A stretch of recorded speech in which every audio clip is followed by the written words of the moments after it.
लोग सरकारी शाला अभिवृद्धि वेदिका तरफ से आया हुआ है यहाँ। अनिर्दिष्ट सत्याग्रह अहोरात्रि सत्याग्रह ऑलरेडी यहाँ कर रहे हैं। इसका मुख्य 3 कारण है। एक कारण जो है हमारा हैदराबाद कर्नाटक में 7 जिलों का शिक्षकों का प्रॉब्लम बहुत है। ऑलरेडी 18,000 शिक्षकों का प्रॉब्लम है। 18,000 शॉर्टेज है कल्याण कर्नाटक में। ये फुलफिल करने के लिए सरकार को प्रेशर करने के लिए अहोरात्रि धरनी कर रहे हैं। उसके बाद और एक हमारा डिमांड है, हैदराबाद कर्नाटक में मॉडल स्कूल बनाने के लिए ऑलरेडी 200 मॉडल स्कूल बनने के लिए 40 शासक जो इधर आता है, इसके लिए 40 शासक एरिया पे 2000 मॉडल स्कूल बनने के लिए हमारा डिमांड है। तीसरा है हमारा हैदराबाद कर्नाटक में 71J अनुष्ठान 10 साल हुआ, अब तक कितना पोस्टिंग हुआ, क्या हुआ, श्वेत पत्र अभी तक सरकार नहीं दिया है लोगों को। इसके लिए हमारा तीसरा डिमांड है, इमीडिएटली हमारे को कितना अपार्टमेंट हुआ, कितना नौकरी मिले, उसका श्वेत पत्र इमीडिएटली हमारे को देना है। जब तक सरकार हमारे को आश्वासन नहीं देता तब तक हमारा होराट कंटिन्यू हो जाता है। आज से ये होराट स्टार्ट हो गया है। मिनिमम 1500 लोग यहाँ आकर बैठ रहे हैं। आज से ये होराट स्टार्ट हो गया है।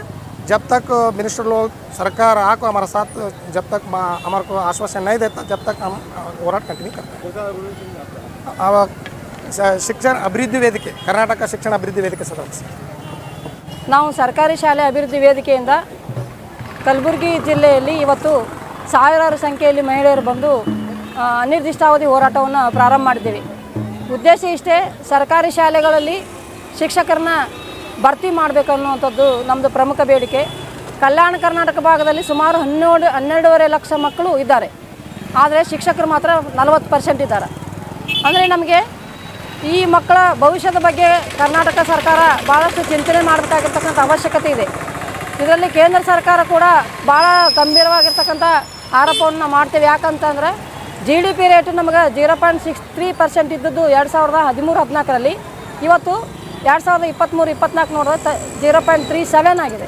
ಅದಕ್ಕೆ ನಾವೇನು ಹೇಳ್ತೀವಿ ಅಂದ್ರೆ, ನಮಗೆ ಕರ್ನಾಟಕ ಸರ್ಕಾರ ಇದನ್ನು ಹೆಚ್ಚಿನ ಜವಾಬ್ದಾರಿ ತೊಗೊಂಡು ಸರ್ಕಾರ ಶಿಕ್ಷಕರನ್ನು ಕೂಡಲೇ ಭರ್ತಿ ಮಾಡಬೇಕು. ಮತ್ತು ನಮ್ಮ ಮಕ್ಕಳ ಭವಿಷ್ಯದ ಬಗ್ಗೆ ಭಾಳಷ್ಟು ಅವರು ಚಿಂತನೆ ಮಾಡಬೇಕು ಅನ್ನುವಂಥದ್ದು ಒಂದು ವಿಚಾರ.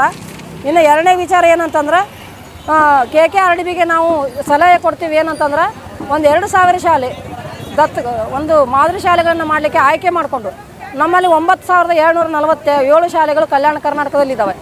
ಆದರೆ ನಾವು ಹೇಳೋದು 2000 ಶಾಲೆಗಳನ್ನು ಮಾತ್ರ ಮಾಡಲಾಗಿ ಮಾಡಲಿಕ್ಕೆ ನೀವು ಆಯ್ಕೆ ಮಾಡಿಕೊಂಡು ಒಂದು ಸುಮಾರು 130 ಕೋಟಿಯಷ್ಟು ಮಾತ್ರ ಖರ್ಚಾಗ್ತದೆ ಒಂದು ವರ್ಷಕ್ಕೆ. ಇದನ್ನು ಮಾಡೋದ್ರಿಂದ ಒಂದು 3 ಲಕ್ಷ ಮಕ್ಕಳಿಗೆ ಒಳ್ಳೆಯ ಭವಿಷ್ಯ ಆಗ್ತದೆ.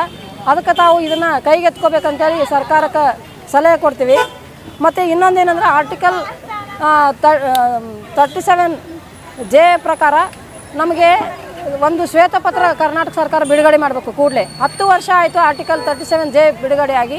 ಆದರೆ ಇವತ್ತು ಏನಂತಂದರೆ, ನಮಗೆ ಒಟ್ಟು ಹುದ್ದೆಗಳು ಎಷ್ಟಿದ್ದಾವೆ, ಅದರಲ್ಲಿ ಎಷ್ಟು ಹುದ್ದೆ ಖಾಲಿ ಇದ್ದಾವೆ, ಇನ್ನು ಉಳಿದ ಹುದ್ದೆಯನ್ನು ಯಾವಾಗ ಭರ್ತಿ ಮಾಡ್ತೀರಿ ಅನ್ನೋದಕ್ಕೆ ಉತ್ತರ ಕೊಡಬೇಕು.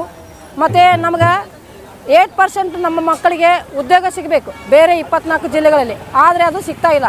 ಇದಕ್ಕೆ ಸರ್ಕಾರ ಉತ್ತರ ಕೊಡಬೇಕು ಮತ್ತು ಪರಿಹಾರನೂ ಕೊಡಬೇಕಂತೇಳಿ ನಾವು ಪ್ರಮುಖವಾಗಿ ಕೇಳ್ತಾ ಇದ್ದೀವಿ.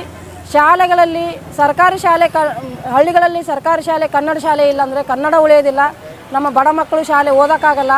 ಮತ್ತು 100 ವರ್ಷ 200 ವರ್ಷ ನಮ್ಮ ಮಕ್ಕಳ ಭವಿಷ್ಯ, ನಮ್ಮ ಹಿಂದೆ ಯಾವ ಥರ ನಮ್ಮ ಪೂರ್ವಜರು ಓದ್ತಾಯಿದ್ರು ಅದೇ ಥರ ನಮ್ಮ ಮಕ್ಕಳು ಕೂಡ ಕೂಲಿ ನಾಲಿ ಮಾಡಿ ಇನ್ನೊಬ್ಬರ ಮನೆಯಲ್ಲಿ ಜೀತಕ್ಕಿದ್ದು ಬದುಕುವಂಥ ಪರಿಸ್ಥಿತಿಯನ್ನು ಸರ್ಕಾರಗಳು ನಿರ್ಮಾಣ ಮಾಡಬಾರ್ದು. ಸರ್ಕಾರಿ ಶಾಲೆಗಳನ್ನು ಉಳಿಸ್ಬೇಕಂದ್ರೆ ತಕ್ಷಣ ಶಿಕ್ಷಕರನ್ನು ಕೊಡಬೇಕಂತೇಳಿ ಈ ಮೂಲಕ ನಾನು ಕೇಳ್ಕೊಳ್ತೀನಿ. ಕಲ್ಯಾಣ ಕರ್ನಾಟಕದ ಈ ಭಾಗದ ಜನತೆಯ ಮಕ್ಕಳಿಗೆ ಸರ್ಕಾರಿ ಶಾಲೆಗಳಲ್ಲಿ ಶಿಕ್ಷಕರನ್ನು ನೇಮಿಸಬೇಕು ಅನ್ನುವಂಥ ಒಂದು ಬೇಡಿಕೆಯನ್ನು ಇಟ್ಟುಕೊಂಡು ಸರ್ಕಾರಿ ಶಾಲೆ ಅಭಿವೃದ್ಧಿ ವೇದಿಕೆ ವತಿಯಿಂದ ಇವತ್ತು ಜಿಲ್ಲಾಧಿಕಾರಿ ಕಚೇರಿ ಎದುರುಗಡೆ ಧರಣಿ ಸತ್ಯಾಗ್ರಹ ನಡೀತಾ ಇದೆ. ನಾನು ಈ ವಿಷಯದಲ್ಲಿ ಬೆಳಗಾವಿ ಅಧಿವೇಶನದಲ್ಲಿ ಪ್ರಸ್ತಾಪ ಮಾಡಿದ್ದೀನಿ. ಅಭಿವೃದ್ಧಿ ಪ್ರಾರಂಭವಾಗುವುದೇ ಶಿಕ್ಷಣದಿಂದ.